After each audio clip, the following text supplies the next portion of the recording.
Hello my lovely soul family, आपके लिए एक और रीडिंग लेके आई हूँ जिसका टॉपिक रहने वाला है लोग बोल रहे हैं आपने अपनी सीमाएं बना दी हैं, अब कोई फिजूल बकवास नहीं चलेगी आपके सामने। तो लोगों में तमाम तरीके की जो चर्चाएं हैं उन्हीं पर आज चर्चा करेंगे टैरो कार्ड के माध्यम से और जानने की कोशिश करेंगे ऐसी बात पर आप अडिग हो गए हैं, आपने निर्णय ले लिया है कि लोग कह रहे हैं अब नो बकवास। ठीक है, यानी कि आप कह रहे हैं लोग ये समझ चुके हैं। तो जानते हैं टैरो से, और ये जनरल रीडिंग है, ज़रूरी नहीं आपसे रिजोनेट हो जाए, अगर हो जाती है तो बिल्कुल आपके लिए ये रीडिंग है। तो दिए हुए नंबर पे आप संपर्क कर सकते हैं पर्सनल रीडिंग के लिए। पर्सनल रीडिंग फ्री नहीं है, फीस भी बहुत ज़्यादा नहीं है और ये व्हाट्सएप नंबर है, सिंपल कॉल नहीं लगेगा। तो कार्ड शफल कर लिए हैं जैसा कि मैंने बोला, और जानने की कोशिश करते हैं आखिर लोगों में आपकी बातें क्या हो रही हैं। देखो, लोग आपके बारे में वही बात करेंगे जो उनको थोड़ा बहुत पता है या आपको जानते हैं या आपको समझने की कोशिश करते हैं, वही लोग आपके बारे में बातचीत करने की कोशिश करते हैं। तो यहाँ पर वही लोग दिख रहे हैं मुझे। कुछ लोग, हो सकता है ये आप अगर मैरिड हैं तो ये आपके ससुराल पक्ष के लोग हैं या आपके जानने पहचानने वाले आस पड़ोस के, या कोई तो ये व्यक्ति हैं जो आपस में बहुत बात आपकी कर रहे हैं और वो बता रहे हैं किसी को, किसी दूसरे इंसान को। कोई हो सकता है ये ग्रुप में बातें हो रही हैं कि आप अब बहुत सारी चीज़ों से ऊपर उठ चुके हैं और आपने एक निर्णय ले लिया है कि अब किसी की फिजूल बकवासें ना सुनूंगा, ना करूंगा, ना सुनूंगी, ना करूंगी। आप जो भी देख रहे हैं स्त्री पुरुष अपने हिसाब से ले सकते हैं, एनर्जी का कोई जेंडर नहीं होता। पहली दफ़ा आए हैं आप मेरे चैनल पे तो फटाफट से सब्सक्राइब करके अपनी एनर्जी को सेंड कर सकते हैं, कमेंट्स में एनर्जी सेंड कर सकते हैं। लाइक शेयर सब्सक्राइब आपकी मर्जी के ऊपर है। तो ये आपका चैनल है, आपकी जो इच्छा हो आप कर सकते हैं। देखो, यहाँ पर बात तो कर रहे हैं, उनको पता है कि अब आप फिजूल की बातें ना सुनना पसंद करेंगे, ना बोलना पसंद करेंगे। तो आपने कह दिया है नो बकवास, नो एंट्री का बोर्ड है। लोग फिजूल के ना आपकी ज़िंदगी में आ सकते हैं, ना बातें कर सकते हैं। इस बात पे आप अडिग हो गए हैं। अब वो रिश्ता चाहे किसी रूप में है, ये देखो, हो सकता है पास्ट में ये आपके पर्सन या पर्सनी कोई रहे, या आपकी लव लाइफ से, या आपकी मैरिड लाइफ से, या जो भी इंसान रहे, मेल फीमेल, उनकी वजह से आपने अपने जीवन में कई ऐसी दुखद घटनाओं को फेस किया कि शायद अब आपका दिल ऐसा हो चुका है कि भाई अब जिसको जाना है, जो रूठ के जाना चाहता है चला जाए, लेकिन अब मैं किसी के अपशब्द नहीं सुनूंगा, ना सुनूंगी। देखो, आपको बहुत अब्यूजिंग की गई है, बहुत यहाँ पे गलत शब्दों के प्रयोग आपके लिए किए गए हैं, आपका मान नहीं समझा गया है, बात बात पर आपको नीचा दिखाना, अपमानित करना, ऐसा मुझे दिखाई दे रहा है। आप अपने सही रास्ते पे होते हुए भी और इन्होंने आपको नीचा दिखाया, गलत बताया, आपके चरित्र पर उंगली उठाई, आपको बहुत ही नीचा देखने पर मजबूर होना पड़ा इस एक व्यक्ति की वजह से। ये आपके जीवन से जुड़े हुए आपके ख़ास और महत्वपूर्ण व्यक्ति हैं जिनको आपने बेहद प्यार किया, बेहद समर्पण के साथ आपने ये रिश्ता निभाया। आपने अपनी तरफ से ये कोशिश को ही नहीं छोड़ी कि ये रिश्ता निभ जाए। लेकिन देखो, निभाने वाले क्या होते हैं, आपकी बड़ी बड़ी गलतियों को भी भूल के उस पे पर्दा डाल के आगे चलते हैं। लेकिन आपकी जहाँ गलती ही नहीं हो और ख़ुद ही विक्टिम बन के वो ही दोषारोपण कर देना, कभी कभी ये मानसिक बीमारी भी होती है। जैसे व्यक्ति जो हो नहीं रहा होता है उसको सोच लेता है कि शायद इसने मुझे ये बोला या ये बोल सकता था, और वो इमेजिन कर लेता है कि इसने मुझे बोला, और वही आपके ऊपर झूठे आरोप लगने शुरू हो गए कि तुमने ऐसा बोला, तुमने वो किया, तुमने ये किया था, तुम ऐसा कर सकती हो या ऐसा कर दिया है तुमने। झूठी काल्पनिक बातों को करके आपके ऊपर बहुत थोपा गया। और ये दुख, ये दर्द, जो एंजाइटी से आप गुजरे, जो आपने फेस किया, दरअसल आपने अपने आप को गला दिया बिल्कुल याद में, उम्मीद में, रिश्ते संभालते संभालते आपने अपने आप को कहीं ना कहीं खो दिया, ख़त्म कर दिया अपनी भावनाओं को, अपनी इच्छाओं को। आप इतना डर गए कि आप एक साधारण से भी रिश्ते में कहीं आगे नहीं बढ़ना चाहते। प्यार तो छोड़ो, आप किसी से मित्रता तक करना नहीं चाहते। इतना डर आपके अंदर बैठ चुका है। हालांकि आप किसी चीज़ से डरते नहीं हैं, आप बहुत बहादुर हैं, बहुत हिम्मती हैं, लेकिन आप रिश्तों से डर गए हैं, आप खोखली बातों से डर गए हैं, आप ऐसे झूठे लोगों से डर गए हैं जो सिर्फ आपको जीवन में ठग लेंगे।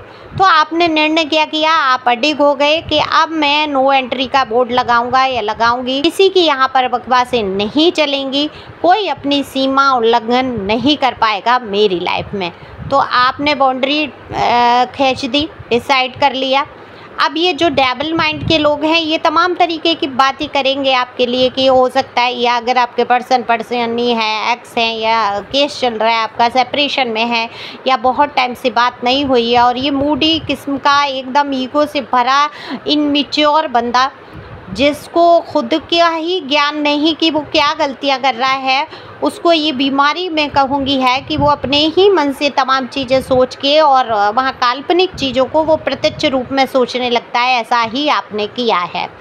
और जब ऐसी बीमारी हो जाती है तो उसका इलाज संभव ही नहीं है। फिर तो वहाँ पर वो तो जो सोच लेगा तो सोच लिया, अब आप उसको सफाई देते रहो, कुछ करते रहो। आपने बहुत सफाइयाँ दी हैं। देखो, आपके दिल से प्यार तो ख़त्म नहीं हुआ है। प्यार कभी ख़त्म होने जैसा होता ही नहीं है। जिससे एक बार हो जाए, अब चाहे आपने नाली के कीड़े से प्यार किया हो, उसको ही धो पोंछ के आपने बिठाया हो और वो गया हो। देखो, प्यार का सीधा सा अर्थ है कीचड़ से उठा के ऊंचाई पे ले जाना। अब होता क्या है, कीचड़ का कीड़ा कहते हैं कीचड़ में ही खुश है, तो वो नाली का कीड़ा निला दुला के जितनी ऊंचाई पे पहुंचाएंगे वो उतना ही आपसे नफरत करने लगेगा, और वो जाकर कूदेगा कहाँ, छलांग कहाँ लगाएगा, नाली में ही लगाएगा, और कहो तो आपको काट खाएगा। क्योंकि उसको प्रेम की परिभाषा है कि ऊंचाइयों पे ले जाना। लेकिन पात्र अगर गलत चुन लिया हमने अपना प्यार लुटाने के लिए, उसको दिखाने के लिए, तो क्या होगा, वो आपको भी वहाँ कीचड़ में खींच ले जाएगा। तो यही हुआ, आपके दामन पे भी कीचड़ उछाले गए, कीचड़ के चींटे आप पर भी लगे। आपकी तमाम बदनामी, बुराइयाँ यहाँ पर और होती हुई नज़र आ रही हैं, और ये इंसान भी आपका सगा नहीं हो सका, और आपने अपने जीवन में उठाए बहुत सारे कष्ट। तो इन कष्टों से गुजरते हुए आपने अपने आप को बहुत मजबूत किया। आप अडिग हो गए कि अब आप लाइफ में किसी भी फिजूल इंसान को नहीं आने देंगे। मजबूती से अपना समय जो भी है जैसा है काटेंगे। तो कुछ ना कुछ तो आपने कमर कस के आगे बढ़े, कुछ रिश्तों को आपने तिलांजलि दे दी और उनको सीधा सीधा बता दिया, रहना है मेरी लाइफ में रहो, नहीं तो चलते बनो। रास्ता दिखाया है आपने बाहर का, क्योंकि अब आप किसी की फिजूल बकवास सुनने के मूड में नहीं हैं। जो इंसान आपको सुख नहीं दे सकता, चैन नहीं दे सकता, 2 वक्त का खाना नहीं दे सकता, ये नहीं पूछता कि आप मर गए, आप कैसी हालत में हो, कैसी कंडीशन में हो, आप पे खाने को है भी या नहीं। मैं यहाँ ये बिल्कुल नहीं कह रही हूँ कि वो जब ये सब करे, व्यवस्थाएं जुटाए, तभी प्यार करना है। नहीं नहीं, इमोशन तो होते हैं ना इंसान के, कहीं उसको प्यार होता है तो कोई कंडीशन मत करे, कुछ बिना है या समझता है आपके संघर्षों को। लेकिन ये जो इंसान है, इसका दिल जैसे कि एक पत्थर के समान हो चुका है, एक ऐसे पत्थर जिस पे पड़ते दपड़ते चढ़ती चली गई हैं, जिसमें कहीं आप प्यार दब के कुचल के रह गया है, और वो देखने की भी कोशिश नहीं कर रहा है। अगर आपसे बाई चांस कभी ऑन ऑफ का है यहाँ पर सिचुएशन, बातचीत होती भी है, ये सिर्फ अपना मतलब रोएंगे कि तुमने ऐसा किया था, तुमने ऐसा किया था, चाहे आपकी इसमें 1% गलती नहीं है। आप अब तक इनसे दबते आए, लेकिन अब आपने अपनी पावर को पहचान लिया, आपने अपनी पोजीशन को पहचाना, आपने जाना कि आप भी कितना महत्व रखते हैं, आप भी महत्वपूर्ण हैं। सिर्फ इसीलिए ही नहीं है एक औरत या एक मर्द के ही रिलेशन में रह के बंद के पूरी ज़िंदगी काट दें। नहीं, आपने ये जाना, आप बिजनेस भी कर सकते हैं, आप जॉब भी कर सकते हैं, आप घर का काम भी अच्छे से कर सकते हैं, आप पूरा सब कुछ मैनेज कर सकते हैं। और अब आप बहुत ही ज़्यादा अडिग विचारों पर हो गए हैं कि अब मुझे कोई दुख नहीं पहुंचा सकता, मैं एक मजबूत सोल हूँ, आत्मा हूँ, बाकी लोगों की मजाल क्या है जो मुझे दुख पहुंचा दें। और यही सोच सबसे बेस्ट होती है, क्योंकि देखो सामने वाला हमें दुखी करने की पूरी कोशिश कर रहा है, वो तो हर काम, हर शब्द, हर चीज़ ऐसी करेगा कि आपको गुस्सा आ जाए। समझना कहाँ है आपको, उस पर गौर ही नहीं करना है, उसको उतना करके मानो ही मत, ये तो ईश्वर के द्वारा आया है, इसको मुझे ग्रहण करना है, सुख को भी और दुख को भी। विचलित होके घर नहीं छोड़ देना है, बच्चे नहीं छोड़ देने हैं, सब चीज़ों को संभाला जाता है, देखा जाता है, तो सारी परिस्थितियों को देखते हुए कदम आपको उठाना है। तो लोग तो यही बोल रहे हैं कि आपने अपनी सीमा रेखाएं तय कर दी हैं, तो जिसमें कि अब कोई फिजूल बकवास नहीं कर सकता। जॉब जब तक आप अपने पैरों पे नहीं खड़े थे, काफ़ी तमाम मुश्किल हालातों से सामना किया आपने, लेकिन आप समझ चुके हैं कि जब आपके पास 4 पैसे होते हैं तभी आपकी कहीं इज्जत है, तो आप अडिग होकर अपने काम में जुट चुके हैं। तो इसी प्रकार से आगे बढ़ना है। किसी को पर्सनल रीडिंग चाहिए तो बिल्कुल करा सकते हैं दिए हुए नंबर पे। Thank you for watching my channel. Thank you God, thank you प्यारे व्यूअर्स।